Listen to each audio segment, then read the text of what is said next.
आप सभी का स्वागत है हमारे इस बाइबल स्टडी में, इस लेसन स्टडी में, जो कि हम प्रकाशित वाक्य की पुस्तक को जब पढ़ रहे हैं, अध्ययन कर रहे हैं। तो आज जो है हम 7वें अध्याय में जो है वो पहुंच गए हैं। परमेश्वर का धन्यवाद कि हमने 7 जो है वो चर्चेस के बारे में अध्ययन किया और फिर 6 सील्स के बारे में जो है हमने अध्ययन किया।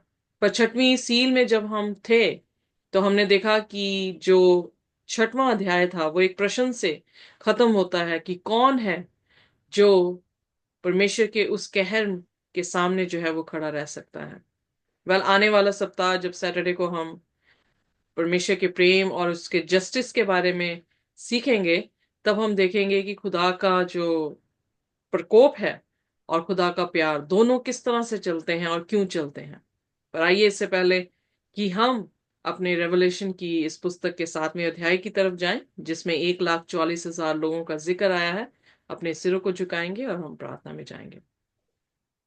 हमारे स्वर्गीय खुदावंद, हम आपके निहायत ही शुक्रगुजार हैं, धन्यवाद करते हैं प्रभु कि आप हमारे परमेश्वर खुदावंद हैं और आप हमसे प्रेम करते हैं।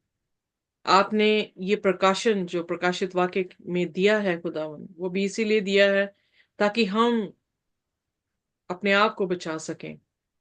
जो वार्निंग्स, जो खतरे हमारे आने वाले समय में हमारे रस्तों में आने वाले हैं, खुदावन आपने उसकी वार्निंग्स हमें पहले ही दे दी हैं।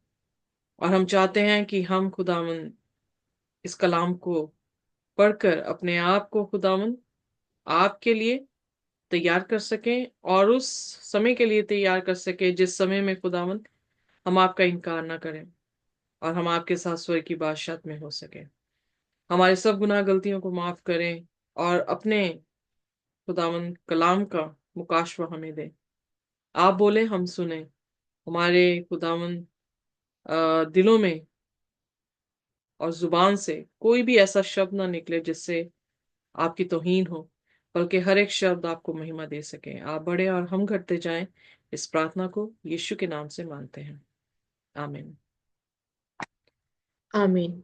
आमीन। सो हमारे सामने जो है अ 6वें सील, यानी जो सील ये दिखाता है कि लोगों के ऊपर किस तरह से ऑपरेशन दिया गया, क्योंकि जो 7 चर्चेस थे या 7 सील्स हैं, उसकी शुरुआत यीशु मसीह की असेंशन से लेकर यीशु मसीह की डिसेंशन तक, यानी यीशु मसीह का जीवित उठा लिए जाना और फिर दोबारा से इस धरती पर उतरने के दरमियान का टाइम पीरियड जो है वो प्रकाशित वाक्य दिखाता है। हम ऑलरेडी 7 कलीसियाओं में देख चुके हैं। जब कलीसियाओं का जिक्र आया है, 7 कलीसियाओं को, तो हमने देखा है कि वो एक ऐसा टाइम पीरियड है over the century, in between ascension and descension of Christ, यीशु मसीह के उठाने और नीचे आने के दरमियान का समय है, जिसमें अलग अलग तरह का ऐसा एरा आया है जिसमें कंडीशन जो चर्च की थी 7 कलीसियाओं में उसका जिक्र है, और जो ऑपरेशन कलीसिया के ऊपर हुआ वो सील्स के बीच में जो है हमें देखने को मिला है। पर जब वो 6वीं सील में उसने दिखाया है कि आसमान और जमीन टल रहे हैं, या सूरज जो है वो काला हो रहा है, चंद्रमा लाल हो रहा है और तारे इस तरह से गिर रहे हैं जैसे कि अंजीर के पेट से अंजीर गिरता हो, तो उस दौरान में वो स्टॉप हुआ है। वहां पर जो विजन है उसका वहां पे स्टॉप हुआ है। और यहाँ पर जैसे हमने दानियल की पुस्तक में देखा, प्रकाशित वाक्य में भी देखा कि परमेश्वर रेपिटेशन करता है और फिर उसके बाद एक्सपेंशन करते हैं। सो यहां पर वो 6वीं सील में कुछ एक्सपेंशन कर रहे हैं, यानी और डिटेल्स हमें जो है वो दे रहे हैं। जब वो प्रश्न से, क्योंकि ये चैप्टर्स तो हमने बनाए हैं, पर अदरवाइज अगर वो लिखी गई है पुस्तक, तो वो कंटिन्यूस पुस्तक जो लिखी जा रही है। और जब ये प्रश्न पूछा गया कि जब परमेश्वर का कहर आएगा तो कौन उसके सामने खड़ा होगा, तो उसी दौरान अगले क्षण में जो है वो 1,44,000 लोगों की जो है वो चर्चा करते हैं। आइए देखिए प्रकाशित वाक्य उसका 7 और उसका पहला वचन। प्रकाशित वाक्य उसका 7 जी। अध्याय और उसका जी। पहला वचन। इज़राइल के 1,44,000 लोग। हम्म। इसके बाद मैंने पृथ्वी के चारों कोने पर चार स्वर्गदूत खड़े देखे। वे पृथ्वी की चारों हवाओं को थामे हुए थे, ताकि पृथ्वी या समुद्र या किसी पेड़ पर हवा ना चले। सो यहाँ पर जब प्रश्न पूछा गया तो उसके बाद उसने चार फरिश्तों को देखा है। जो अंक हैं बाइबल में, हमने उन अंकों के बारे में देखा। ट्रिनिटी में तीन जो है वो अंक दिखाई देते हैं। उसके बाद 10 जो है, जब हमने 10 प्लेग्स के बारे में जिक्र किया, या खुदा ने जो है 10 का आंकड़ा वर्जिन्स में जो है वो दिया है, पैराबल में दिया है। तो ये अंक जो है वो किसी ना किसी चीज का प्रतीक है, या इट्स दे सिंबलाइजेस समथिंग। यहां पर जब चार अंक दिखाया गया है तो वो चार कोनों को, धरती के कोनों को जो है वो दिखा रहा है। पहली चीज यहां पर यह देखने की जरूरत है कि चार कोने धरती के हैं, यरूशलेम के या इज़राइल के नहीं कह रहा है।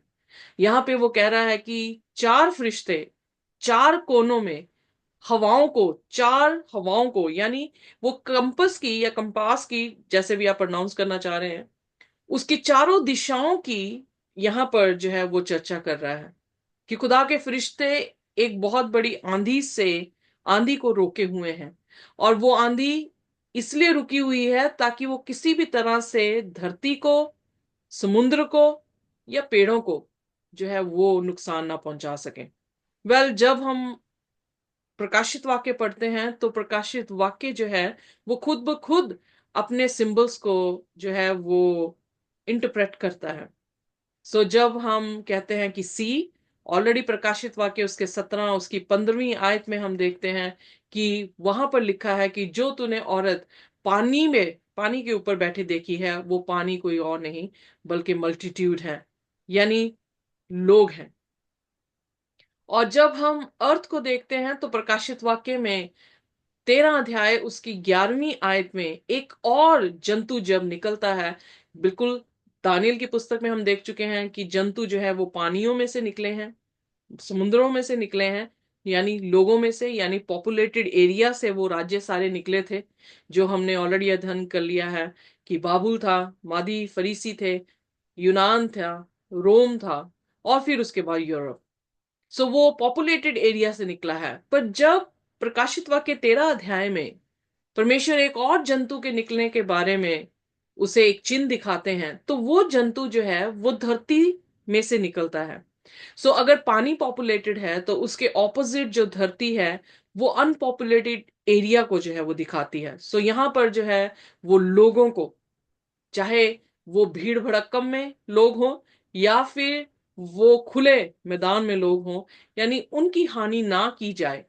फिर तीसरी चीज उसने यहां पर दिखाई है ट्री, एक पेड़ को, जो कि भजन संहिता हम पहले अध्याय में जब देखते हैं तो वो एक धर्मी पुरुष का या मनुष्य का जो है उसकी तुलना एक पेड़ के साथ करता है कि वो उस पेड़ के समान है जो नाले के नजदीक लगा है, या पानी के नजदीक लगा है, या नदी के नजदीक लगा है, और वो अपने ऋतु में जो है वो फल देता है। यहाँ पर जो सिंबल हैं वो सिंबल हमें साफ दिखाई दे रहे हैं कि चार फरिश्ते चार कोनों में, यानी दुनिया के नॉर्थ, साउथ, ईस्ट, वेस्ट में खुदा ने अपने फरिश्ते तैनात किए हैं, ताकि ऐसी विंड विंड जो है वो एक स्टॉर्म को और एक हार्म को जो है वो दिखाती है। और जब यहां पर हम देखते हैं तो वो लोगों को बचा रहा है कि लोगों को जो है वो किसी भी तरह से नुकसान ना दिया जाए। फिर उसके बाद प्रकाशित वाक्य उसके साथ उसके दूसरे वचन में जब हम जाते हैं तो वहां पर उसने एक और फरिश्ता जो है पूरब से उतरता हुआ देखा है। और वो पूरब से उतरता हुआ, क्योंकि पूरब दिशा जो है वो बहुत ही खास है बाइबल में। यीशु मसीह ने कहा जैसे बिजली पूरब से निकलती है और दक्षिण की ओर जाती है, उसी तरह से प्रभु यीशु मसीह का भी आना होगा। यीशु मसीह जो है वो पूरब से उन, क्योंकि मजूसियों ने तारा कहाँ देखा? पूरब में। पूरब से आना। और इवन सेंचुरी में इंटरेस्टिंग बात यह है कि जब हम वेदी की स्टडी करते हैं तो वेदी का दरवाजा भी पूरब की ओर जो है वो खुलता था। अगर यीशु मसीह हेवनली सेंचुरी में है जैसे इब्रानियों की पुस्तक में पौलुस जो है बड़ा खास तरीके से उस पुस्तक को लिखता है। वो एक तरह का ओल्ड टेस्टामेंट का या सेंचुरी का, या ओल्ड टेस्टामेंट में जो खुदा ने बातें हमारे बाप दादों से नबियों के जरिए से की हैं, उसकी समरी जो है हमारे पास लेकर आ रहा है। और आज के समय में उसने अपने पुत्र यीशु मसीह के जरिए से हमारे साथ बात की है। सो उस सेंचुरी में भी अगर यीशु मसीह खुदा के वचन में हेवन में एक सेंचुरी है जिसकी कॉपी पेस्ट जो है वो अर्थ में हुआ था, और अर्थ का दरवाजा जो है, अर्थ में जो सेंचुरी थी उसका दरवाजा पूरब में खुलता है। इमेजिन करें कि अगर यीशु मसीह दोबारा इस धरती पर जब आएंगे तो कौन से दरवाजे से आएंगे? एग्जैक्टली पूरब से आएंगे। सो यहाँ पर एक अनदर एंजल जो है जो डिसेंड हो रहा है पूरब से, उसके हाथ में एक चीज है। यानी पूरब का दरवाजा प्रभु यीशु मसीह या हैकल की जो है वो एंट्री का प्लेस है। तो वहां से फरिश्ता भेजा जा रहा है। किस बात के लिए? सील के लिए। Seal of the living God, जो कि जीवित परमेश्वर की मुहर है। तो उसने क्या कहा, आइए देखते हैं प्रकाशित वाक्य उसका 7 और उसकी दूसरी आयत। फिर मैंने एक और स्वर्गदूत को जीवते परमेश्वर की मोहर लिए हुए पूरब से ऊपर की ओर आते देखा। उसने उन चारों स्वर्गदूतों से जिन्हें पृथ्वी और समुद्र की हानि करने का अधिकार दिया गया था, ऊंचे शब्द से पुकार कर कहा, ओके, जब यहाँ तक पर एक और चीज क्या। सिस्टर जी हम देखेंगे कि खुदा ने ये अधिकार दे रखा है उन फरिश्तों को, पर उन्हें थामे रखने को जो है वो कहा गया है जब तक कि वो क्या करे। अब तीसरी आयत में हम जो है वो देखेंगे कि अधिकार दिया गया है कि इंसानों के ऊपर वो खुदा का प्रकोप लेकर आए, पर अभी थमे हुए हैं। क्यों थमे हुए हैं? क्योंकि परमेश्वर के वचन में लिखा है कि उसने जो है उन पे क्या देनी है?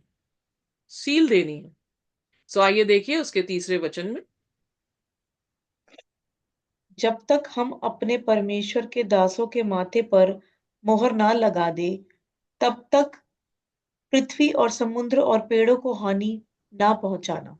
इसका मतलब परमेश्वर उस बड़े प्रकोप को और जो भी कलेश इस धरती पर आने वाला है, उस कलेश से अपने लोगों को बचाकर इसलिए रख रहा है क्योंकि उसने क्या करना है इससे पहले कि कलेश आए, इससे पहले कि खुदा जो है वो अपना प्रकोप लेकर आए या रात्र लेकर आए, वो उससे पहले अपने दासों पर क्या कर रहा है? मुहर लगा रहा है। दो तरह की मोहर जो है वो बाइबल प्रकाशित वाक्य में दिखाती है। एक मोहर जो परमेश्वर दे रहा है, दूसरा छाप जो है, जो कि पशु की छाप है। वो पशु की छाप जब हम प्रकाशित वाक्य 13 अध्याय में आएंगे तो वहां पे दिखेगी कि पशु भी अपनी एक छाप जो है वो लोगों पे लगा रहा है। ये एक तरह के है कि दो तरह के इंसान हैं। एक इंसान या एक सेक्ट ऑफ पीपल जो है वो परमेश्वर की मोहर ले रहे हैं, दूसरा सेक्ट ऑफ पीपल जो है वो क्या कर रहे हैं? पशु की छाप ले रहे हैं। एग्जैक्टली जैसे यीशु मसीह ने कहा दो रास्ते हैं, एक सकरा है, एक चौड़ा है। जैसे यीशु मसीह ने कहा दो घर हैं, एक वो घर है जो चट्टान पे बना है, एक वो घर है जो भालू पर बना है। दो तरह के लोग हैं, एक धर्मी है और दूसरे जो हैं वो अधर्मी है। यहाँ पर जब टाइम आ गया है, क्यों? क्योंकि यीशु मसीह जब मत्ती की अंजील उसके 13 अध्याय में अच्छा बीज बोया गया और दुश्मन ने बुरा बीज उसमें बो दिया, तो उसके दासों ने उससे कहा कि हम इसे उखाड़ देते हैं। तो उसने कहा कि नहीं, इसको उखाड़ना मत। ऐसा ना हो कि उसको उखाड़ते उखाड़ते तुम अच्छे बीज को भी उखाड़ दो, इन सभी को इकट्ठा बढ़ने दो। कटनी तक जो है इन्हें इकट्ठा बढ़ने दो ताकि ये अपने अपने फलों में जो है वो पक जाएं। यहां पे जब गेहूं या वीट को ले ले और जब वीड को ले ले यानी टेर्स को ले ले, उन दोनों में डिस्क्रिमिनेशन तभी हो पाएगी जब वो अपने फलों में पक जाते हैं। यहां पर सील क्या दे रहा है? सील जो अपने लोगों के माथे पे दे रहा है, क्योंकि माथा जो है हमारी सोचने की शक्ति जो है हमारे माथे पे है, हमारे डिसीजन करने की शक्ति हमारे माथे में है। हम जो है वो प्रभु यीशु मसीह के लिए भी अपने आप को स्टैंड कर सकते हैं और हम यीशु मसीह का इनकार भी कर सकते हैं। तो वो सारी क्षमता खुदा ने हमारे जहन में जो है वो डाली है। सो इसलिए लिटरली ऐसी कोई छाप नहीं है, क्योंकि प्रकाशित वाक्य एक सिंबॉलिक किताब है और इसे क्रैक हम कैसे करते हैं, जब वही फ्रेज टू फ्रेज और लाइन टू लाइन हम जब उसको मिलाते हैं तो हमें समझ आती है। पर यहां पर वो अपने लोगों को खुदा के फलों में पका हुआ देखेगा और वो अपनी मोहर लगाएगा कि ये लोग जो है वो मेरे हैं। सो तब तक वो क्या कह रहा है कि हवाओं को नाश करने वाली जो कि धरती के लोगों के ऊपर आने वाली हैं, चाहे वो किसी भी तरह के लोग क्यों ना हो, उन पे आने वाली हैं। क्योंकि उसने जब पेड़ का जिक्र किया है, पॉपुलेटेड अनपॉपुलेटेड जिक्र किया है, तो वो किसी भी तरह से पार्शियलिटी नहीं कर रहा। हर एक के पास ट्रिबुलेशन जो है या हर एक के पास कलेश या प्रकोप खुदा का आने वाला है। तो उस प्रकोप से उससे पहले वो आए, वो उनको सील कर रहा है। जैसे बाइबल में बार बार लिखा है, मैं जानता हूं मेरे कौन है, मैं जानता हूं कि कौन मेरे हैं। सो वो इवन 25 अध्याय में भी वो क्या कर रहा है, भेड़ों को बकरियों से अलग कर रहा है। सो यानी डिस्क्रिमिनेशन जो है वो एंड टाइम में होनी जो है वो बहुत जरूरी है। वो सेपरेशन भी जो है हमारे अपने कामों के जरिए से उसके उसके बिहाफ पर जो है वो की जाएगी। सो इफ्सी उसकी 1 उसकी 13 में इस तरह से लिखा है कि in whom you also trusted, हमने किस पर विश्वास किया है, after that we heard the word of truth, जब हमने सत्य का कलाम जो है वो सुना है, गॉस्पल ऑफ योर साल्वेशन, जो कि सुसमाचार, आपके उद्धार का सुसमाचार है। सो पौलुस यहाँ पे कहने की क्या कोशिश कर रहा है कि हमें खुदा का कलाम पता लगा है। उस कलाम में क्या है, उस कलाम में नजात है। वो नजात क्या है कि किस तरह से हम बचाए जा सकते हैं। कभी आपने आइसबर्ग देखा हो, शायद मूवीज में देखा हो, कईयों ने शायद डिस्कवरी चैनल में देखा हो, किसी भी तरीके से हमने देखा क्यों ना हो, पर आइसबर्ग जो है उसका टिप हमें दिखाई देता है। पर कितना वो आइसबर्ग जो है वो बड़ा है, वो ठेला जो बर्फ का है वो कितना बड़ा है, वो तभी पता लगता है जब हम डुबकी लगाकर देखें कि उसकी चौड़ाई नीचे कई बार चट्टान की तरह होता है और हम उसे देख भी नहीं पाते। टाइटैनिक कैसे गिरा था, टाइटैनिक ऐसे ही गिरा था क्योंकि उसे मालूम नहीं था कि नीचे इतना बड़ा पहाड़ है और उसका जो जहाज था वो उसके साथ टकराया और चूर चूर जो है वो हो गया। सो हमने गॉस्पल सुना है। क्रिश्चियन वॉक में भी प्रॉब्लम ये हो रही है कि हम सिर्फ टिप देख रहे हैं और हम ये सोच रहे हैं कि प्रभु यीशु मसीह ने हमारे लिए जान दे दी है, हम मसीह के साथ उधार पा चुके हैं। बट जो नीचे खतरा शैतान ने छुपा कर रखा हुआ है, क्योंकि जब तक हम डीप डाउन खुदा के कलाम में नहीं जाते तब तक हमें नहीं पता लगेगा कि शैतान ने हमारे लिए कितना बड़ा पहाड़ जो है वो बना के रखा है। सो इसलिए कह रहा है जो तुमने हर्ड किया हुआ है खुदा की सच्चाई को, जो गॉस्पल साल्वेशन का तुम्हें मिला हुआ है, in whom also after that you believed, और उसमें भी जब तुमने विश्वास किया है, you are sealed with the holy spirit of promise. वो सीलिंग जो है हर रोज की भी है, और दूसरी बात जो अंत के समय में जो हमें डिस्क्रिमिनेट करेगा बकरियों से, वो अलग सीलिंग है। सीलिंग मतलब खुदा जो है हम स्पेशल लोग जो है खुदा के बन जाते हैं। हम एवरी जो है सैटरडे ये स्टडी कर रहे हैं कि परमेश्वर सभी से प्रेम करता है। अब सूरज है, सूरज सभी के लिए जो है चमकता है। पर अगर मेरी इच्छा हो कि मैंने सूरज की किरणें नहीं लेनी, तो मैं अपने घर के अंदर दरवाजे खिड़कियां कर्टन करके जो है बैठ जाऊं, तो मुझे सूरज की रोशनी जो है वो नहीं मिलेगी। बट मैंने अगर रिस्पॉन्ड किया सूरज की रोशनी की तरफ, तो मुझे कोई भी डेफिशिएंसी जैसे विटामिन डी की डेफिशिएंसी जो है वो नहीं होगी। सो मेरी हड्डियां जो है वो मजबूत होंगी। उसी तरह से है कि जितना हम खुदा की रेस, गॉस्पल की रेस को ले रहे हैं, उतना ही हम जो है एक स्पेशल बेनिफिट में आते हैं, जिसमें हम आत्मिक रीति से मजबूत होते हैं। खुदा का आत्मा जो है हमें जो है वो सील करता है, हमारे फलों को पकाता है उस दिन तक जब यीशु मसीह आए और हम उसके साथ धर्मी जो है वो ठहर सके। दूसरा तिमोथियुस की 2:19 में लिखता है कि nevertheless the foundation of God standard sure having this seal. So ये एक सील है। क्या सील है?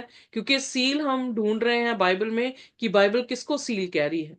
तो यहां पे कह रहा है कि खुदा की जो नींव है, खुदा के वचनों की जो नींव है, वो हमेशा तक ठहरने वाली है, और वही सील है। खुदा जानता है कि उसके लोग कौन हैं। अब बहुत सारे लोग ये सोचते हैं कि खुदा ही जानता है, खुदा ने चुन रखा है। No no no no no, खुदा ने चुन नहीं रखा है। खुदा के पास ये क्षमता है कि वो अंत को शुरुआत से देख लेता है। सो इसलिए उसे पता है कि अंत में कौन लोग हैं जो उसके लिए खड़े रहेंगे। पर उसने किसी तरह से ठहराया नहीं है। उसने हमें अपनी विश, अपने विल पर जो है वो रखा है। We have a right of freedom. हम जो है वो फ्री हैं अपनी freedom to make a choice. So इसीलिए वो कह रहा है कि जगत को पिता ने ऐसा प्रेम किया कि उसने अपना पुत्र दिया, ताकि जो कोई, जो कोई, जो शब्द है वो ये बता रहा है कि there is a freedom to choose. Or let every man, everyone that nameth the name of Christ depart from iniquity. So अगर पवित्र आत्मा की सील है, तो पवित्र आत्मा आपको क्या करेगा? पाप के अंदर नहीं लेकर जाएगा, पाप से बाहर जो है वो आपको लेकर आएगा। इसलिए कई बार जो है सिन और सिनर, हम दोनों चीजों में कंफ्यूज होते हैं। पर जीसस जो है वो इसलिए आए ताकि सिन खत्म करे और सिनर को जो है वो बचा ले। उसने सिन से प्यार नहीं किया है, उसने सिनर से प्यार किया है। और हम अगर सिनर हैं बिकॉज ऑफ द सिन, तो वो हमसे प्यार कर रहा है ताकि हम जब रिस्पॉन्ड करें तो सिन को वो डिपार्ट हमसे कर दे, और हम सिनर जो है वो सेंट में तब्दील हो जाए। इसीलिए ये शाया उसकी 8 उसकी 20 में लिखा, to the law and the testimony if they speak not according to this word it is because there is no light in them. अगर वो खुदा के कलाम यानी उसके हुक्म और उसकी चेतावनी से के द्वारा जो है वो बात ना करे, तो उनके पास रोशनी नहीं है। क्योंकि रोशनी कौन है? बाइबल में लिखा, तेरा कलाम क्या है? मेरे पांव के लिए दीपक है। और अगर कलाम को छोड़कर हम बात करें, तो उसका मतलब उनमें दीपक नहीं है। ये शाया 8 उसकी 16 में लिखा, bind up the testimony. Testimony क्या है? जब रेवलेशन हम 19:10 में जाते हैं, तो testimony is the spirit of prophecy. Bible दो ही चीजों के साथ, कंपोनेंट्स के साथ बनी है, खुदा के हुक्म, खुदा की नबूवत।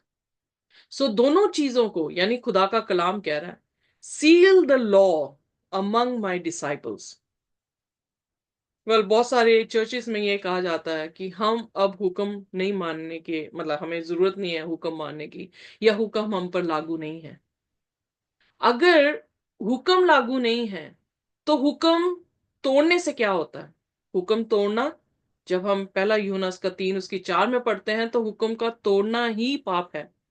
तो अगर वो पाप से हमें अलग कर रहा है, तो इसका मतलब कि हम हुक्म मानना जो है वो शुरू कर रहे हैं। बागे अदन में आदम और हवा को बागे अदन से क्यों बाहर निकाला? क्योंकि उन्होंने हुक्म तोड़ा था। उन्होंने जो खुदा ने हुक्म दिया था, जो निर्देश दिया गया था, इंस्ट्रक्शन दी गई थी या प्रिसेप्ट्स थे, उनको ब्रेक किया था, उन्हें बाहर निकाल दिया गया।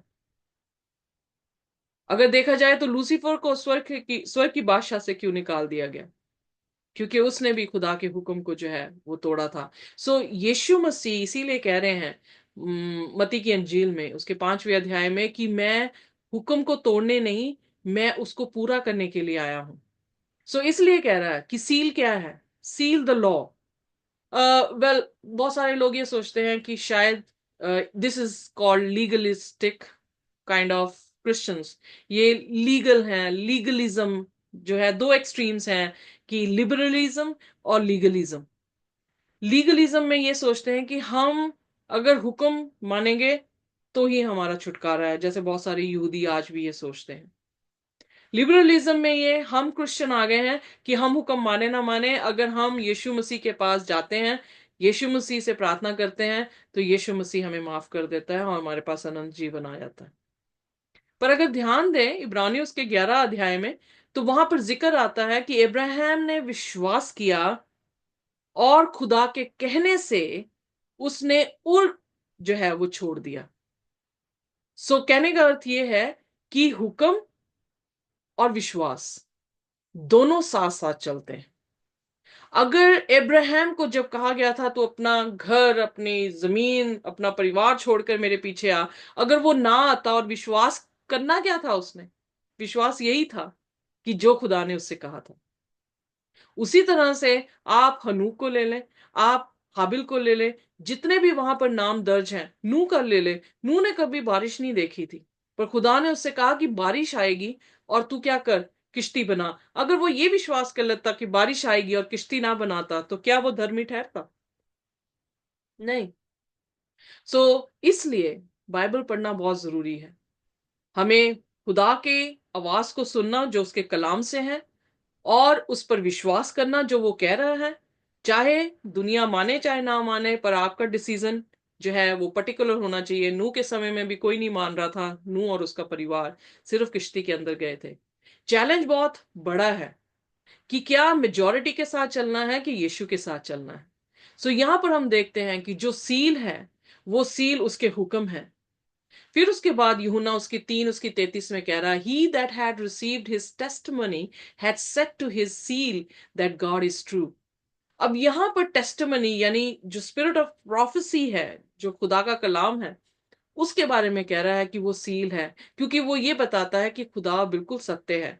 प्रोफेसीज जो है वो एविडेंस है, क्योंकि जो पास में प्रोफेसीज फुलफिल हुई हैं वो सारे हमारे लिए एविडेंस है, वो विटनेसेस हैं कि खुदा सच्चा है। और जो उसने पहले कहा था वो उसने किया है, जो अब वो आने वाले समय के लिए कह रहा है वो ही वो करेगा। इसलिए जब प्रकाशित वाक्य 1 उसकी 3 में हम पढ़ रहे थे तो वहां पे लिखा है कि धन्य है वे जो इस पुस्तक को, भविष्यवाणी की पुस्तक प्रकाशित वाक्य को पढ़ता है, सुनता है और उस पर चलता है, क्योंकि समय बहुत निकट है। सो बार बार जब मैं सील को बाइबल में जाके देखती हूं तो मुझे उसकी सील उसके कलाम में जो है वो लगती है, दिखती है। और वेल, जब वो कह रहा है कि फसल अपने फलों में पकती है, तो वो फल जो पवित्र आत्मा के आएंगे वो भी कैसे आ सकते हैं अनटिल अनलेस हम पवित्र आत्मा के साथ साथ, हम उसके कलाम के साथ साथ ना चलते हुए। तभी यीशु मसीह ने अमोस की खुदा के वचन में, अमोस की पत्री में, पुस्तक में जो है इस तरह से लिखा है, कहता कि दो जन अगर एग्री ना हो तो वो कैसे इकट्ठे चल सकते हैं। अगर हम परमेश्वर के साथ एग्री नहीं है तो हम कैसे इकट्ठे चलेंगे? और अगर हम उसके साथ इकट्ठे नहीं चल रहे हैं तो कैसे उसके घर तक जो है वो पहुंचेंगे? यूहन्ना उसका 6 उसके 27 में लिखा, labour not for the meat which perish but for that meat which endure unto everlasting life. अब वो मीट क्या है? कौन सी ऐसी रोटी है जो हमें हमेशा का जीवन दे रही है? खुदा का वचन, which the son of man shall give unto you of him that God the father sealed.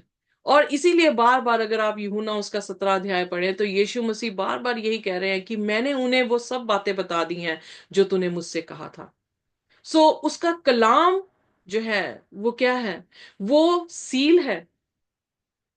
Well, कैसे कैसे समझाऊं मैं? अपने माँ बाप का कैसे बच्चा हो सकती हूँ? मुझे कैसे, कौन से एविडेंस देने होंगे कि मैं अपने माँ बाप की औलाद हूं? शायद आप कहेंगे कि मेरी शक्ल देखने पे, या आप कहेंगे कि हाँ मेरे मेरी जो है भाषा वो पंजाबी है, तो हो सकता है कि मैं पंजाब के किसी माँ बाप से आई हूं। या आप साइंटिफिकली जाएंगे और कहेंगे कि नहीं, इसके जीन्स की स्टडी करूंगा मैं। तो जब जीन्स की स्टडी की तो जो जीन्स या जो डीएनए स्ट्रक्चर मेरे माँ बाप में है, वही डीएनए स्ट्रक्चर जो है वो आप मेरे में पाएंगे। और यीशु मसीह आपको और मुझे जो है ये कह रहा है कि हम उसकी संतान बने। तो किस तरह से उसकी संतान बन पाएंगे? यीशु मसीह ने अपने पिता की हर एक आज्ञा को जो है वो माना। हम एक भी आज्ञा नहीं मान रहे हैं, तो किस तरह से हमारा डीएनए स्ट्रक्चर उसके साथ मैच कर सकता है?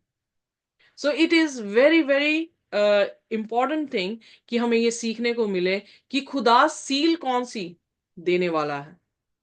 इसीलिए बाइबल में लिखा, जब इफिसियों उसकी 4 उसकी 30 में पढ़ते हैं कि पवित्र आत्मा को खेदित मत करें, क्योंकि पवित्र आत्मा उस दिन, हमारे उद्धार के दिन में हमें क्या करने वाला है, सील करने वाला है। पवित्र आत्मा का काम क्या है? पवित्र आत्मा हमें हर रोज प्रभु यीशु मसीह के शब्द स्मरण कराता है, वो हमें सिखाता है।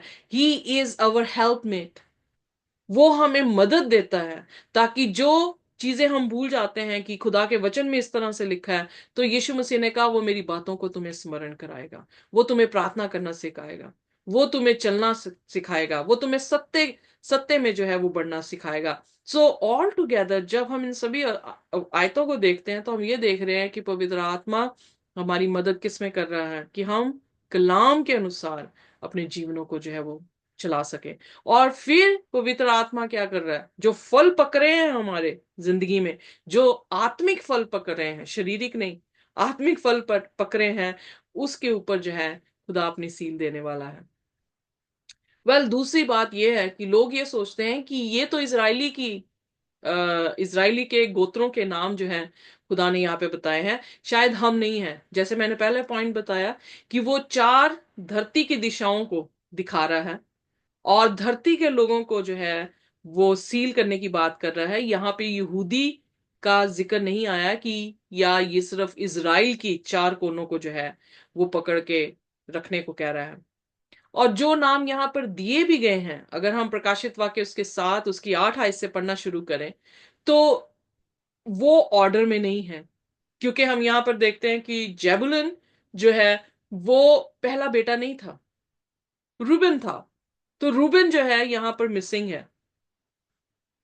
और फिर हम ये भी देखते हैं, आई एम सॉरी, कि इनके नाम जो है दर्ज किए गए हैं, पहली बात ऑर्डर में नहीं है।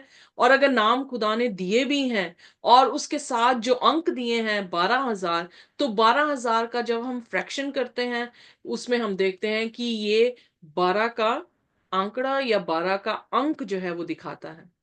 पूरी बाइबल में हम 12 12 बहुत बार सुन चुके हैं। पैट्रियर्क्स अगर ले लें, सेत से शुरू हो, तो वो कुलपति जो है वो 12 थे। जजिस को ले लें तो वो 12 थे। अगर माइनर प्रॉफिट्स को देखें तो वो 12 हैं। अगर हम देखें कि खुदा के चेले कितने थे, यीशु मसीह के चेले कितने थे, तो वो 12 थे। अगर नए यरूशलेम की दीवारों को देखें, तो वहां पर भी 12 थी नींवें। अगर हम ये देखें कि दरवाजे कितने हैं यरूशलेम के, नए यरूशलेम के, तो वो भी दरवाजे 12 हैं। अगर हम ये देखें कि उन दरवाजों के ऊपर पत्थर कितने, मतलब पर्ल का एक पूरा पत्थर जो है वो कितने हैं, तो वो भी 12 हैं। सो 12 आंकड़ा जो है वो बाइबल में लीडरशिप को दिखाता है, कि ये लीडर्स हैं। जब वो बात कर रहा है कि पूरी धरती के 4 कोनों की, तो वो मल्टी एथनिक चर्च को दिखा रहा है। और उसमें से जो हर गोत्र को दिखा रहा है, उस गोत्र को बिल्कुल भी हम नहीं कह सकते कि वो सिर्फ इज़राइल की बात कर रहा है, क्योंकि इज़राइल का ऑर्डर, गोत्र का ऑर्डर यहां पर वैसा दर्ज नहीं किया गया है। पर इनके नामों का अर्थ जरूर है। जब हम जेबुलन को देखते हैं, तो एग्जॉल्टेड हाउस, जोसेफ, उसको उसका अर्थ है God shall aid, Benjamin son of the right hand. So इस तरह से हम देख रहे हैं कि इनके नामों का अर्थ है। सो 12, 1,44,000 लाख जो लोग हैं, उसका फ्रैक्शन 12 बनता है। हम ऑलरेडी देख चुके हैं कि ये 12 आंकड़ा जो है वो उसकी लीडरशिप को दिखा रहा है।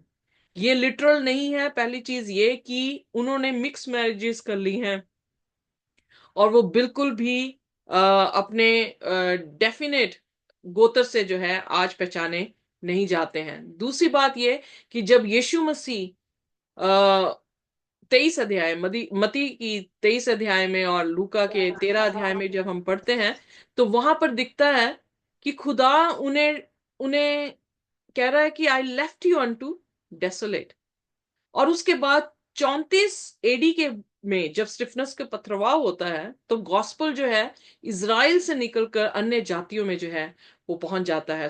हम लिटरली, क्योंकि अगर हम गलेतियों की पुस्तक देखें उसका 3 उसकी 29 में, उसमें पौलुस कहता है कि अगर हम मसीह में हैं तो हम इब्राहिम की संतान बन गए। और हम उस प्रॉमिस के अधिकारी बन गए, जो प्रॉमिस उसने इब्राहिम से किया था कि वो उसे एक जमीन देगा और वो उस जमीन को पोजेस करेंगे।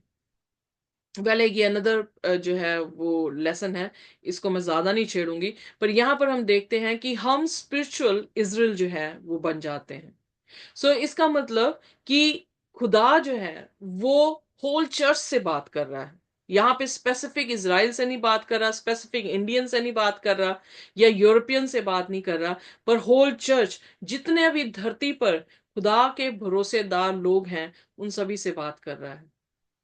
और जैसे मैंने कहा कि ऑर्डर में नहीं है, क्योंकि रूबन जो था वो सबसे बड़ा बच्चा था, पर बात तो जूडा से शुरू हो रही है, और डैन इसमें मिसिंग है, इफ्राइम जो है इस लिस्ट में नहीं है। और इसलिए ये ऑर्डर कुछ और ही हमें सिखाने की जो है वो कोशिश कर रहा है। और दूसरी बात, जब हम 7 की 14 आयत पढ़ते हैं तो वहां पे लिखा है कि ये लोग कौन हैं? ये लोग वो हैं जो बहुत ट्रिबुलेशन से निकले हैं और उन्होंने अपने वस्त्रों को यीशु के लहू से धोया हुआ है। आगे हम जो है इसके बारे में पढ़ेंगे। यीशु मसीह के लहू से, तो इजरायली कौम तो यीशु मसीह पर विश्वास भी नहीं करती, तो किसके बारे में जिक्र आ रहा है? ये उनके बारे में जिक्र आ रहा है जो धरती पर उसके चर्च में उस पर उसके उसके नाम पर विश्वास करते हैं, उसके लहू से अपने आप को धोए हुए हैं, जो क्लेश से भी गुजरेंगे और क्लेश में भी वो क्या है, पवित्र ठहरेंगे। उन लोगों का जिक्र जो है 1,40,000 की गिनती में कर रहा है। अब जब मैं अगर इनके नामों को लूं, तो जैसे उसने सबसे पहले नाम जो है यहूदा का दिया, तो यहूदा का मतलब है कि प्रेज और टू बी प्रेज्ड। फिर उसने रूबेन का, यहां पर रूबेन को जो है दूसरी जगह पे उसने स्थान दिया है, तो रूबेन का अर्थ है बिहोल्ड अ सन। फिर गैड, जो कि मतलब फॉर्च्यून, मतलब कुछ भाग्यशाली इंसान है, उसके बारे में जिक्र है। फिर एशर, एशर मीन्स खुशी। उसके बाद आप नेफ्तलिम देखते हैं, तो नेफ्तलिम का जो मतलब है वो है मिस्टीरियस बीइंग। उसके बाद मनासे का गोत्र दिखाया गया है, मनासे का अर्थ है God has made me forget. Simeon, जिसका अर्थ है खुदा ने मेरी सुनी है। लिवाय या लेवी, उसका अर्थ यह है कि जॉइंड इन हार्मनी, मैं उसके साथ जो हूं एक हो गया हूं। ईश्वर, जिसका अर्थ है कि खुदा मुझे रिवॉर्ड देगा। जेबुलन, जिसका अर्थ है एग्जॉल्टेड हाउस। जोसेफ, खुदा ने जोड़ा है। Benjamin, son of the right hand. जब इन नामों को मैं सिर्फ नामों को ले लूं और उस नाम से क्या मुझे पैगाम मिलता है, मैं उस पैगाम को देखती हूं तो वो इस तरह से है। Behold a son who is to be praised as he is fortunate और lucky, and God made him happy as they are people of mysterious being and made them forget their misery. And he had heard them and made them one with him and reward them as an exalted house or prince and add them as his son who will sit at his right hand. बड़ी खूबसूरती से उन लोगों के बारे में जो है यहां पर बयान कर दिया गया है कि ये गोत्र जो है एक मैसेज दे रहे हैं। मैसेज ये है कि अंत के दिनों में, इससे पहले कि यीशु मसीह आए, इससे पहले कि 7वीं सील खुले जिसमें आसमान खामोश है, जब कि सारे फरिश्ते और प्रभु यीशु मसीह इस धरती पर अपने अपने लोगों को लेने के लिए आ रहे हैं, उस दौरान से पहले खुदा अपनी सील जो है अपने लोगों पे दे रहा है। और ये 1,40,000 लोग वो हैं जो कि कलेश से निकलेंगे और अपने आप को पवित्र जो है वो ठहराएंगे। कैन यू से आमेन? आमीन। बिहोल्ड अ सन, वो अपने बेटे को, सन किसको कहता है? इज़राइल को कह रहा है, इफ्राइम को कह रहा है। मतलब अ, अपने विश्वासियों को अपना बेटा या अपनी बेटी करके जो है वो बुला रहा है, जिसकी जो है वो शाबाशी होनी जरूरी है, क्योंकि वो बड़े भाग्यवान हैं और खुदा ने उन्हें खुश किया है, क्योंकि वो इस तरह से निकले हैं कि वो अब खुदा ने उनकी मिजरी, जो उन्होंने पेन ली थी, उनको जो है वो बुला दिया गया है, उनके जहन से निकाल दिया गया है। यीशु मसीह ने यही प्रकाशित वाक्य उसके 21 उसके 3 में लिखा, मैं उनकी आंखों से आंसू पोंछ डालूंगा। उनके दुख, उनकी पीड़ा, उनकी उनकी उनको मौत, उनसे जो है वो खत्म कर दूंगा। So they will forget their misery. किस पेन से निकले हैं? एक माता अपने बच्चे को जन्म जन्म दे रही होती है तो वो पेन में होती है, पर जब वो जन्म दे देती है तो वो अपनी पेन भूल जाती है जब अपने बच्चे को देखती है। सो उसी तरह से हम भी कलेश से होकर गुजरेंगे, पर कलेश में क्या है कि वो हमारी मिजरी को जो है फॉरगेट करेगा। और क्यों? क्योंकि उसने हमारी सुनी है, वो हमारे साथ एक हो गया है। उसने हमें रिवॉर्ड दिया है कि हम ऊंचे स्थान में जो है वो बिठाए जाएं एज अ प्रिंस। और उसने हमें ऐड किया है किसकी गिनती में? अपने बेटों की गिनती में, अपनी बेटियों की गिनती में, जो उसके साथ दाहिने हाथ जाकर बैठेंगे। So that's a powerful message. 1,44,000 हम 14 अध्याय में, प्रकाशित वाक्य उसके 14 अध्याय में भी जो है वो देखते हैं। वहां पर भी जिक्र आ रहा है कि वो माउंट जाइन पर है। सो वो ऊंचे घर में जो है वो बैठेंगे। They are the one who were washed with the blood of Jesus, जो कि प्रकाशित वाक्य उसके 14 उसकी 4 आयत में लिखा है। उनके वस्त्र भी जो है यीशु के लहू से क्या किए गए हैं? साफ कर दिए गए हैं। एग्जैक्टली जो 1,44,000 लोगों को जो 7 अध्याय अध्याय में देख रहा है, उसी तरह से वहां पर भी देख रहा है। सो अगर 2 बार एक ही चीज के बारे में 2 बार आपको गवाही दे रहा है खुदा का वचन, तो इसका मतलब ये बिल्कुल सत्य है। क्योंकि 7 उसकी 4 से 8 और 14 उसकी 1 और 4 आयत में हम देखते हैं कि ये वो लोग हैं जो कि क्या हुए हैं? ट्रिबुलेशन से निकले हैं और खुदा ने उन्हें बचाया है। 14 उसकी 5 में वो एक तरह के इंटेग्रिटी, यानी उनमें पकीजगी है और वो वर्जिन है। उन्होंने व्यभिचार नहीं किया, उनकी फेथफुलनेस को जो है वहां पर दिखा रहा है।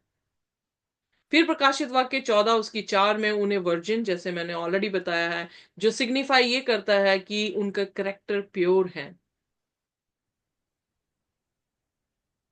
And they followed the lamb, that's a beautiful thing. कि उन्होंने जो है 14 उसकी 4 में बताया कि वो मेमने के पीछे पीछे जो है वो चलते रहे। आई एम सॉरी, यहाँ पे 14 था, 24 बाय मिस्टेक टाइप हो गया। सो यहां पर हमें देखने को मिलता है कि ये 1,44,000 लोग जो हैं वो खुदा के खादिम हैं, खुदा के लोग हैं, खुदा के बेटे और बेटियां हैं, जिन्होंने खुदा के कलाम को महत्व दी है, खुदा के कलाम में अपने चरित्र को जो है वो फॉर्म किया है। वो पके हैं उसके फलों में, और खुदा की आत्मा ने उन्हें जो है वो सील किया है। और फिर फर्दर इस तरह से बयान आता है। आइए देखिए प्रकाशित वाक्य उसका 7 और उसका 9वां वचन। इसके बाद मैंने दृष्टि की और देखो, हर एक जाति और कुल और लोग और भाषा में से एक ऐसी बड़ी भीड़ जिसे कोई गिन नहीं सकता था, श्वेत वस्त्र पहने और अपने हाथों में खजूर की डालियां लिए हुए सिंहासन के सामने और मेमने के सामने खड़ी हैं। आमेन। सो यहाँ पर 1,44,000 लोग जो हैं वो अलग हैं, और जो पूरी भीड़ है जिन्हें कोई गिन नहीं सकता वो अलग है। क्योंकि 1,44,000 वो लोग हैं जो अंत के दिनों में, इससे पहले कि यीशु मसीह आए और उन पर ट्रबल आएगी, और उस ट्रबल से निकलकर वो विजेता होंगे। क्योंकि प्रकाशित वाक्य 14 अध्याय में कह रहा है कि वो ऐसा गीत गाएंगे कि कोई भी उनका गीत जो है वो नहीं गा सकेगा। सो गीत मूसा के समय के लोगों ने भी गाया था, क्योंकि सिर्फ मूसा के लोग ही जान सकते थे कि किस तरह लाल समुद्र से गुजरे हैं, किस तरह से वो 10 प्लेग में से होकर जो है वो गुजरे हैं और विजेता रहे हैं। सो उसी तरह से बाइबल में लिखा है, प्रकाशित वाक्य उसके 15 अध्याय की उसकी पहली 3 आयतों या 3, 4, 5 आयतों में हम देखें, पूरा चैप्टर छोटा सा चैप्टर 8 आयतें हैं, पर मुझे याद नहीं कि स्पेसिफिक कौन सी आयत में, पर वहां पर भी वो कह रहा है कि वो लोग क्या कौन सा गीत सुनाएंगे? मूसा का गीत, यीशु का गीत, क्योंकि यीशु मसीह भी ट्रबल से होकर स्वर्ग की बादशाहत में पहुंचे हैं। ये बिल्कुल गलत है अगर लोग ये सोचते हैं कि हम बिना किसी ट्रिबुलेशन के स्वर्ग की बादशाहत में पहुंच जाएं। तो नहीं हो सकता, क्योंकि हम अगर यीशु मसीह के फुट स्टेप पे चल रहे हैं, तो यीशु मसीह भी ट्रिबुलेशन से होकर गुजरा, वो भी उन दर्द से होकर गुजर कर विजेता हुआ। और यही तो 7 कलीसियाओं में यीशु बार बार कह रहे हैं कि थामे रहो जो तुम्हारे पास है, वफादार रहो, आखिरी सांस तक तो मैं तुम्हें जिंदगी का ताज दूंगा। सो हम आखिरी सांस तक किस ट्रिबुलेशन से होकर गुजर रहे हैं, किस अप्स एंड डाउन्स में होकर गुजर रहे हैं, उनमें हम अपने पर विश्वास को और खुदा के हुक्मों को मानने में तत्पर रहें, ताकि खुदा हमें जिंदगी का ताज दे। पौलुस भी यही कह रहा है कि मैंने अपनी दौड़ जो है वो दौड़ी है। सो हम सभी ने अपनी दौड़े जो है वो दौड़नी है। पर ये 1,44,000 के जो लोग हैं, वो आखिरी समय के लोग हैं जो यीशु मसीह को अपनी आंखों से आते हुए देखेंगे। और इससे पहले यीशु मसीह आए, जो आर्मेगेडन की बैटल है उसको भी जो है वो फेस करेंगे। इसीलिए उनके पास ऐसा गाना है, उनको एक नया नाम दिया गया है, उन्हें फर्स्ट फ्रूट कहा गया है। यानी यीशु मसीह की दूसरी आमद के वो फर्स्ट फ्रूट होंगे। सो यहां पर बयान किया गया है। उसके बाद एक पूरी, क्योंकि यीशु मसीह जब इस धरती पर आ रहे हैं, तुरी फूकी जाएगी। पहला तस्सलोनियन उसके 4 उसकी 16 उसकी 17 आयत में लिखा, तुरी फूकेगा और जितने मसीह में मरे हैं वो सब के सब क्या होंगे, जी उठेंगे। और वो जब जी उठेंगे तो कौन से कपड़े, काले कपड़े और सफेद कपड़े लेंगे? डेफिनेटली सफेद, क्योंकि सफेद जो है वो रास्तबाजी के जो है वो कपड़े हैं। सो खुदा उन्हें आंख झपकते ही वो क्या कर लेंगे, अमरता को पहन लेंगे। खुदा उन्हें वही ग्लोरीफाइड बॉडी जो है वो देगा जो बाग एदन में दी थी, और जिसको पाप के कारण हमारे से ले लिया गया, और आदम और हवा ने अपने आप को नंगा महसूस किया। सो खुदा अपनी धार्मिकता से हमें जो है वो ढांप देगा। सो सफेद रंग कपड़े का वो उसकी धार्मिकता को दिखाता है। पाम्स इन देयर हैंड्स, वो ये दिखाता है कि जब यीशु मसीह गदी पे बैठे थे तो उन्होंने पाम्स दिखाई थी। वो ये दिखा रहा था कि ये राजा बनकर हमारे लिए आया है। अब तो वो राजाओं का राजा बनकर जो है आ रहा है। सो इसलिए ये पाम्स उसकी उसके विजय को और उसके राजाओं के राजा, जो कि प्रकाशित वाक्य उसके 19 अध्याय में उसका जिक्र आया है, सफेद घोड़े में बैठा आ रहा है और हसुआ है उसके हाथ में, यानी कटनी के समय पे। तो उसके बारे में दिखा रहा है कि अब वो एक मेमने की तरह नहीं, अब वो एक राजे की तरह हमारे बीच में आने वाला है। और उसके बाद प्रकाशित वाक्य 7 और उसके 10 वचन में इस तरह से लिखा है, आइए पढ़ दे प्लीज। और बड़े शब्द से पुकार कर कहती है, उद्धार के लिए हमारे परमेश्वर का जो सिंहासन पर बैठा है और मेमने का जय जयकार हो। और सारे स्वर्गदूत उस सिंहासन और प्राचीनों और चारों प्राणियों के चारों ओर खड़े हैं। फिर वे सिंहासन के सामने मुंह के बल गिर पड़े और परमेश्वर को दंडवत करके कहा, आमीन। हमारे परमेश्वर की स्तुति और महिमा और ज्ञान और धन्यवाद और आदर और सामर्थ और शक्ति युगायुग बनी रहे, आमीन। ओके, सो यहां पर हम देखते हैं कि जब वो यीशु मसीह जब गदी पर सवार थे, यरूशलेम की तरफ आ रहे थे, तो वहां पर भी लोगों ने अपने कपड़े बिछा दिए। वहां पर भी होसेना के जो है वो नारे जो है वो लगाए गए। अब यहां पर भी वो वही तस्वीर दिखा रहा है जिस तस्वीर में हम देख रहे हैं कि वो नया यरूशलेम में प्रवेश कर रहा है, और नए यरूशलेम में भीड़ है। वो लोगों की भीड़ जो कि धर्मी लोगों की भीड़ है। वो धर्मी लोगों की भीड़ वहां पर जो है वो जारी है, ललकार दे रही है कि जो परमेश्वर है, प्रभु यीशु मसीह है,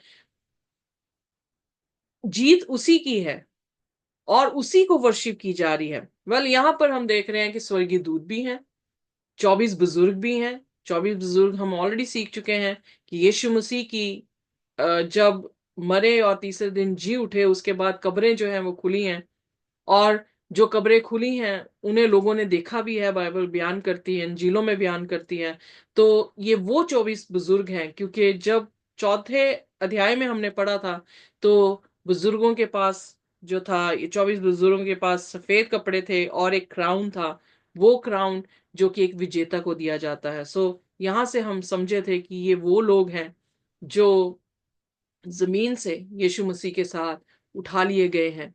और ये यहाँ पर जो है स्वर्ग की बादशाह का दृश्य दिख रहा है कि वहां पर वो 24 बुजुर्ग हैं 4 बीस्ट हैं। बीस्ट हम ऑलरेडी एक्सप्लेन कर चुके हैं कि ये खुदा की मिनिस्ट्रीज हैं, और वहां पर उसके सामने सिर झुका रही हैं, उसको वर्शिप कर रहे हैं, और उनको जो है आशीष दे रहे हैं, खुदा की महिमा कर रहे हैं। Wisdom, thanksgiving, honour, power, might be unto God for ever and ever. और हम ऑलरेडी देख चुके हैं ये शायद उसके 11 उसकी 2 में कि खुदा की आत्मा जो है वो बुद्धि की आत्मा है, ज्ञान की आत्मा है, पराक्रम की आत्मा है, यानी माइट की आत्मा है, पावर की आत्मा है, कौंसल की आत्मा है। सो खुदा में हर चीज जो है वो पूर्ण है। सो इसलिए उसकी पूर्णता को देखते हुए उन सभी लोगों ने क्या किया है, खुदा को महिमा दी है, और कहा है कि इसकी महिमा हमेशा और हमेशा तक बनी रहेगी। उसकी धन्यवादी, उसका ऑनर यानी आदर, उसकी पावर जो है वो हमेशा हमेशा तक के लिए बनी रहेगी। फिर वो प्रश्न पूछते हैं 13वीं आयत में। आइए देखते हैं प्रकाशित वाक्य उसका 7 और उसका 13वां वचन। इस पर प्राचीनों में से एक ने मुझसे कहा, ये श्वेत वस्त्र पहने हुए कौन है और कहाँ से आया है? मैंने ओके। उससे कहा, जी, जी जी, पढ़ दे। मैंने उससे कहा, हे स्वामी, तू ही जानता है। उसने मुझसे कहा, ये वे हैं जो उस महाकलेश में से निकल कर आए हैं। इन्होंने अपने अपने वस्त्र मेमने के लहू में धोकर श्वेत किए हैं। ओके, सो यहाँ पर जो है वो इतने बड़े, मतलब भीड़ को जब वो देख रहे हैं, तो उसमें से एक एल्डर ने ये पूछा, बुजुर्गों में से एक बुजुर्ग ने पूछा कि ये कौन है, और जिन्होंने ये सफेद वस्त्र पहने हैं, स्पेसिफाई किया गया है कि जिन्होंने सफेद वस्त्र पहने हैं ये कौन है, और कहां से जो है ये आए हैं। ये अब 6 सील जो है हम ऑलरेडी देख चुके हैं कि 1844 से आगे की जो है वो सील है। सो 1844 में जितने लोग भी आए हैं इस धरती पर, आज तक 2024 तक जितने लोग भी आए हैं, वो लोग किन कलेशों से होकर गुजर के खुदा के साथ जो है वो वफादार रहे हैं, उस भीड़ में जो लोग थे उनका जिक्र जो है यहाँ पे कर रहा है। सो वो भीड़, उत्पत्ति से लेकर जितने मरे हैं सब जी उठेंगे यीशु मसीह की दूसरी आमद में। वो हम एक अलग भीड़ को देख रहे हैं। जो 1,44,000 लोग हैं, वो हम अलग भीड़ को जो है यहाँ पर देख रहे हैं कि उनको भी जो है वो सफेद वस्त्र जो है वो दिए गए हैं। सो लगभग अगर अनुमान लगाया जाए तो 1844 के बाद यीशु मसीह की दूसरी आमद तक जो लोग उस समय खुदावन यीशु मसीह के उस टाइम एरा में जो लोग हैं और ट्रिबुलेशन से गुजरेंगे, मैं नहीं जानती ट्रिबुलेशन कब आने वाली है। आई हैव नो आइडिया कि मैं जीवित रहूंगी, मुझे आपका तो पता नहीं, पर मुझे ये भी नहीं पता कि मैं उस समय जीवित होंगी या नहीं होंगी। पर जो ट्रिबुलेशन से होकर गुजरेंगे, बाइबल में लिखा है कि वो जो है ये लोग होंगे, खास लोग होंगे, 1,44,000 जिनकी गिनती जो है वो बताई गई है। और प्रेरितों के काम उसका 14 उसकी 22 में यही बात कही गई है, that we must through much tribulation enter into the kingdom of God, कि हमें कलेशों से होकर गुजर कर परमेश्वर के राज्य में पहुंचना है। ये तो बिल्कुल दर्ज है, बाइबल में ये लिखा है कि कलेश से होकर ही हमें गुजरना होगा। और उसके बाद आइए देखिए प्रकाशित वाक्य उसका 7 और उसकी 15वीं आयत। जी, इसी कारण वे परमेश्वर के सिंहासन के सामने हैं और उसके मंदिर में दिन रात उसकी सेवा करते हैं। और जो सिंहासन पर बैठा है वह उनके ऊपर अपना तंबू तानेगा। आमीन। सो जब आमीन। अब यीशु मसीह ने पौलुस जो है करंथियन की कलीसिया, पहली करंथियन की कलीसिया में पत्री में उसके तीसरे उसके 16 में कहता है कि तुम नहीं जानते कि तुम्हारी देह खुदा का मंदिर है, यू नो। सो अगर देह खुदा का मंदिर है तो खुदा अपना तंबू कैसे गाड़ेगा? उसी के घर में गाड़ सकेगा जिस घर में उसकी इज्जत हो रही होगी, जिस घर में उसकी फरमानी, हुक्म हुक्म की फरमानी हो रही होगी, या जो बच्चा जो है वो विलिंग होगा, हाँ, उसके कहने पे चलेगा। या विलिंग होगा कि खुदा मेरे बीच में रहे। और जब खुदा रहेगा तो पाप नहीं रह पाएगा। अगर आमीन हमारे आप। पास पाप है और हम सोच रहे हैं खुदा हमारे साथ है, तो खुदा और पाप इकट्ठे नहीं रह सकते। हमें एक जन को तो अपने पास रखना होगा, एक जन को छोड़ना होगा। सो यही पूरी बाइबल की टीचिंग है। हमने सारी पत्रियां पढ़ी हैं, हमने यही सीखा है कि हमें चूज करना होगा कि हमने यीशु को रखना है कि हमने पाप को रखना है। सो यहां पर ये खास लोग हैं जो खुदा के मंदिर में हैं, खुदा के तख्त के सामने हैं, और उसके मंदिर में दिन रात काम कर रहे हैं। लिटरली देखा जाए और सिंबॉलिकली, दोनों तरफ से अगर हम देखते हैं इसको, तो हम ये देखते हैं कि जो भी धर्मी लोग इस धरती पर आए थे, उनकी स्ट्रगल एवरी डे की थी। पौलुस भी कह रहा है कि मैं हर रोज मसीह के साथ क्रूस पे मरता हूं, जब गलेतियों उसकी 2 उसकी 20 में पढ़ते हैं। सो हर रोज जब वो मरता है, तो हर रोज मसीह उसमें क्या कर रहा है, जी रहा है। सो ये एक दिन का स्ट्रगल नहीं है, हम हर रोज स्ट्रगल करते हैं, जिसमें हम खुदा को एक्सेप्ट करते हैं और सिन को रिजेक्ट करते हैं। तो उसके पास वो क्या कर रहा है, अपना तंबू गाड़ रहा है। Am I right? Am I clear? जी जी जी सो यहां पर प्रकाशित वाक्य उसका 7 उसकी 16 में जो है वो आगे लिखते हैं। आइए देखते हैं, पढ़ते हैं। जी। वे फिर भूखे और प्यासे ना होंगे, और ना उन पर धूप, ना कोई तपन पड़ेगी, क्योंकि क्योंकि मेमना जो सिंहासन के बीच में है उनकी रखवाली करेगा, और उन्हें जीवन रूपी जल के सोतों के पास ले जाया करेगा, और परमेश्वर उनकी आंखों से सब आंसू पोंछ दे डालेगा। आमीन। आमेन। सो यहां पर जिक्र जो है आ रहा है कि उन्हें रोटी और पानी की कोई भी कमी नहीं होगी। उन्हें सूरज नहीं तपा सकता, या उनको उसकी गर्माइश जो है वो उसे मतलब किसी भी तरह से हानि नहीं पहुंचा पाएगी। तो कौन सा ऐसा दृश्य है बाइबल में जहां पर आपने ये काम परमेश्वर को अपने लोगों के बीच में करते देखा है कोई ऐसी कहानी बाइबल में? इज़राइल जब वो मिस्र देश से निकले थे। Exactly exactly. तंबू कब गाड़ा था खुदा ने? विल्डरनेस हाँ में ही जी, हाँ गाड़ा जी, था, इजंट हाँ जी, इट? हाँ जी। तंबू भी वहीं पे गाड़ा था, उन्हें खाना भी 40 साल दे रहा था, दिन और रात उनकी हिफाजत कर रहा था, और सुबह जो है अम्ब्रेला या एसी बनकर उनके साथ साथ चल रहा है। रात को इलेक्ट्रिसिटी या रेडिएटर, ठंड में रेडिएटर बना हुआ है, और उनकी रोशनी बना हुआ है, लैम्प स्टैंड बना हुआ है, ताकि उनको रास्ता जो है वो दिख सके। सो क्या दिखा रहा है? क्लोजनेस को दिखा रहा है। किन के साथ? God is faithful. या गॉड इज फेथफुल, उसकी क्लोजनेस को दिखा रहा है, कितना क्लोज है उन लोगों के साथ, वो कितना क्लोज था। और जब हमारी देह उसका तंबू बन जाती है, तो वो वैसा ही क्लोजनेस हमारे में भी लेकर आता है। जी इसलिए इब्रानियों की पुस्तक उसके 13 अध्याय में जो है वो कहता है कि वो हमारे बिहाफ में राइचस वर्क करता है। कैसे? जी। क्योंकि जब हम इनविटेशन दे रहे हैं खुदावन यीशु मसीह को अपने जीवन में, तो हमारे जीवन में क्या कर रहा है? अंदर आकर वो हमारे कंट्रोल में ले रहा है हमें, और फिर हमें चला रहा है। तो he is doing all the part. Only thing is कि वो लोग क्या कर रहे थे? क्या वो रोटी मतलब अपनी बीज बो रहे थे, खेती कर रहे थे रोटी के लिए? नहीं, कुछ नहीं कर रहे थे। सब कुछ कौन प्रोवाइड कर रहा था? खुदावन खुदा यीशु मसीह उन्हें प्रोवाइड कर रहा था। उनका सिर्फ इतना काम था कि दे शुड फॉलो हिम, और वो फॉलो करना ही मुश्किल था। आज हमारे लिए भी वो फॉलो करना ही मुश्किल है। जी और ये चीज वो उन लोगों के साथ कहां पे कर रहा है? नए यरूशलेम में भी ऐसे ही कर रहा है।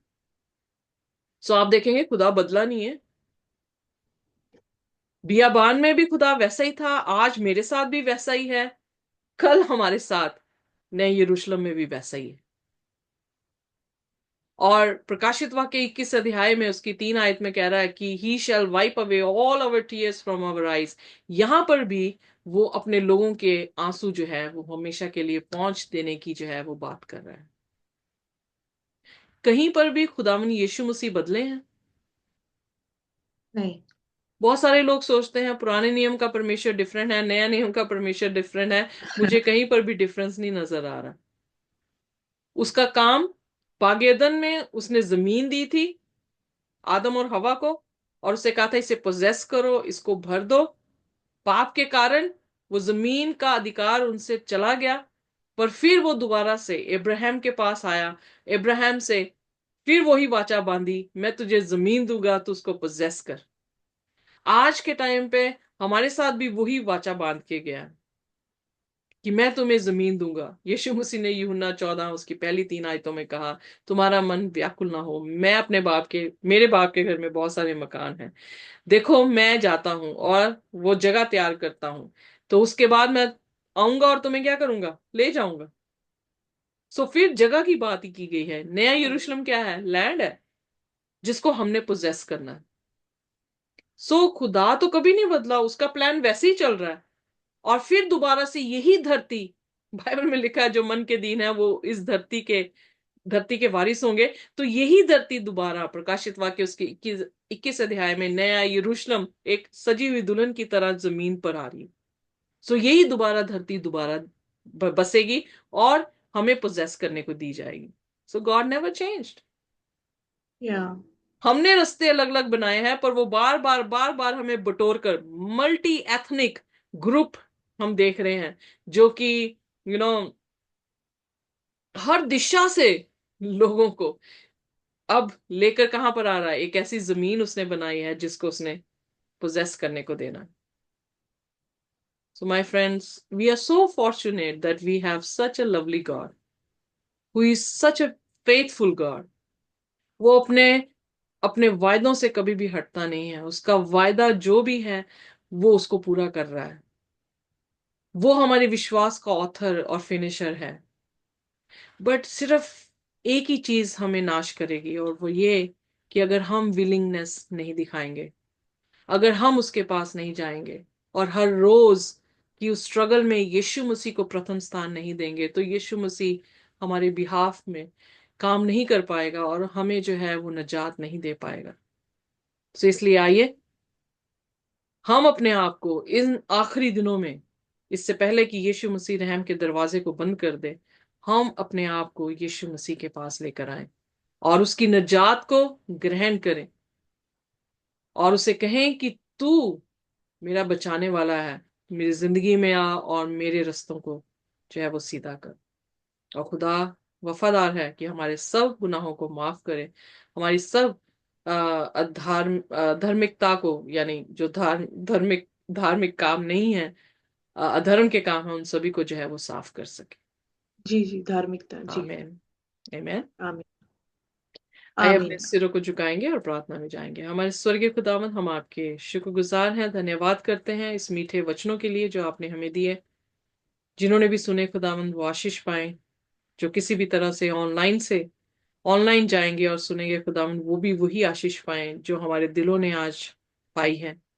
जो आश्वासन हमने आपके कलाम से लिया है खुदावंद, हमारी प्रार्थना है कि वो भी उसी यीशु को ग्रहण कर सके जो आपके कलाम का है।